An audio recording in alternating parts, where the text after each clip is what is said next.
Welcome back to Fridays with the Founder. I'm Megan Cassidy, marketing specialist here at Adapt, and I'm once again with our founder, Brian Cassidy. Hi, Megan. Hi, Dad.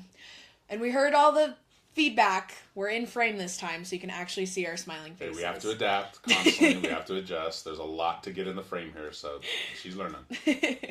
Well, today we're going to be talking a little bit about running because we do have our Adapt to Run camp coming up in just a few weeks. So, Brian, Dad. Thank you. I have heard you talk about running so many different ways, so many different times. I've seen you talk in workshops and camps and everything. And what we hear a lot, not just in here, but just out in general is, oh, I ran so much that now I hurt and I can't run anymore. I wore my knees out from years of running. Yeah, like overuse, all those fun words that we love so much. So I want to hear from you. Is running good for you? Like, is it actually something we should be doing? Because you ask a lot of people, and I don't know if a lot of doctors say don't run. Yeah. And a lot of people that know my story, we won't get into that today, but I had a knee injury that turned into a back injury, that turned into paralysis, that took me out of football.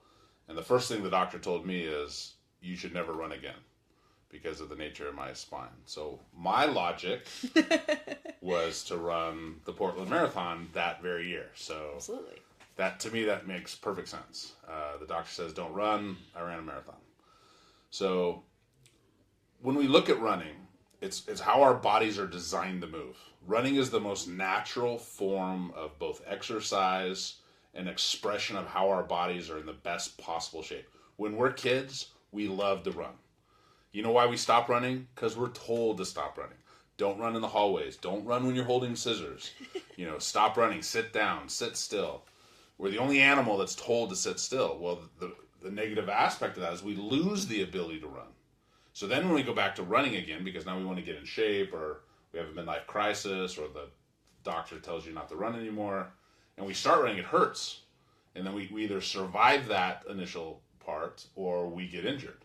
And there's a thing called runner's knee that literally, encapsulates all the problems you can have with a knee, whether it's patellotendinitis, chondromalacia on the back of the kneecap, IT band syndrome, a ton of them.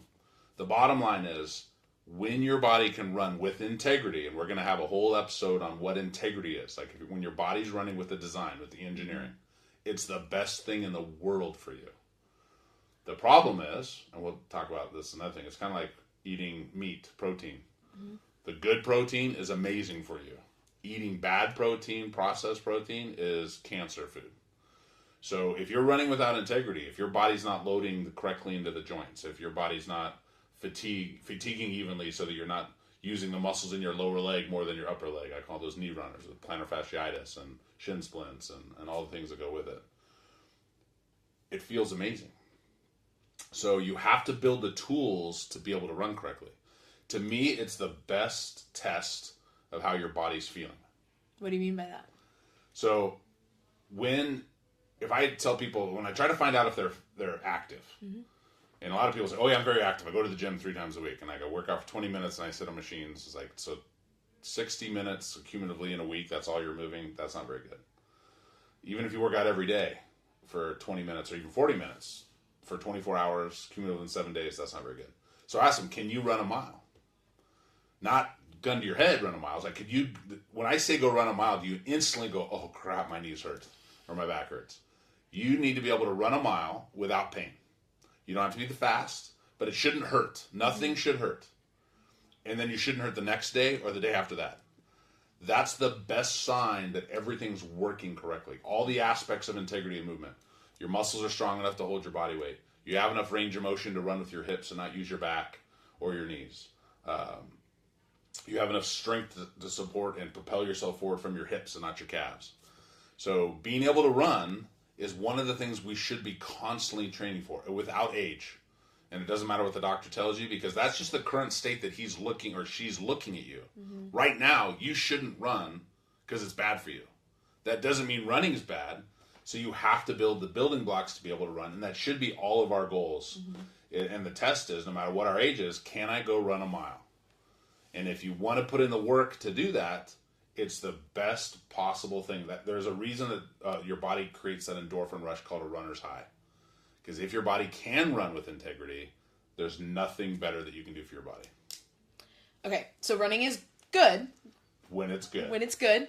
But how much is too much? You hear a lot of, I ran too much. How much is too much? Well, anybody who says that my knees are shot from all my years of running, it has nothing to do with the running. It has to do with the mechanisms. That's like saying driving with my car with bad alignment for all those years destroyed my tires. It's like, it's not the driving part. The car is designed to go that way. We're designed to run. It's running slightly off balance, running with the wrong alignment.